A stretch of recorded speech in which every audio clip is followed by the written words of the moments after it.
Hello friends, आज आम गोटे शीत दिनिया पिठा बनैबा। शीत दिने तो सब सीझा पिठा हुए, मंडा पिठा। तो चलतु आज एमती सुजी और बुट डाली गोटे सेमती पिठा बनैबा। आपण को मॉर्निंग रे टिफिन ने नहीं पारे, जो मैंने डाइटिंग कर तो बहुत बढ़िया प्रोटीन रिच पिठाटा। तापरे छोट छुआ मान को टिफिन बॉक्स रे भी दे पारे।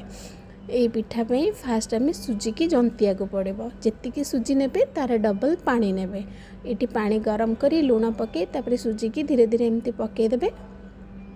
तापर धीरे धीरे गोल की जमती जंतती नॉर्मल काकेरा पिठा जंतती सुजी सेमती आगो जंती देबे। तापर ताकू घोड़े की टिके रखीदे, सेटा बांफरे टिके सॉफ्ट हम। तापर आम ये तार भितर जो मसला दबा सेटा आम बुट डाली दबा। बुट डाली रसुण अदा आउ कंचा लंका, आपन चाहिए रसुण को स्किप करें। ताको एमती ग्राइंडिंग करदे, बेसी प्लेन करें, टिके खदरा खदरा थी भल लगे। तापर सुजीटा को एमती चकटिकी आम बेली दबा। किसी गोल माने बेलिबा दरकार नहीं, पानी टिके टिके देकी बेली दबा। तापर गोटे ग्लास हो कि गोटे गिना हो जो थे कि आम गोटे सेप दबा।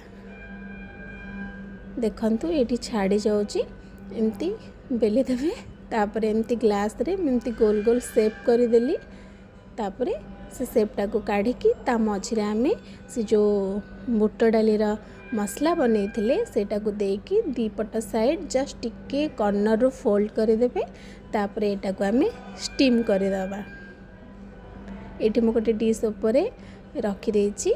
तापर ताके एमती रखिकी टिके पानी ता ऊपर लगेदेवे। तापर गोटे गोटे एमती रखिकी ताकू 20 रु 25 मिनिट आम स्टीम देदेवे।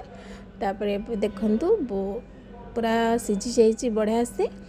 आपण को प्लेन एमती भी खाई परिबे चटनी लगे, नहले आकु टिके पुओ खाई परिबनी एते बड़ बड़, सेथिपे मु गोटे मझिरु काटिकी ताकू एमती छुंक दे देइछि। तापर ताकू गोटे चटनी नड़िया टमाटो गोटे चटनी बनई, से चटनी सहित खाइबे, बहुत ही टेस्टी लगे। पिला माने तो पूरा एंजॉय करके खाइबे। आसला बेलू को आपनकर टिफिन बॉक्स फांका। थरे निश्चित एमती ट्राए करंतु आउ मते कमेंट करी कहंतु केमती लागिला। ए विंटर रे थरे निश्चित ट्राए करंतु।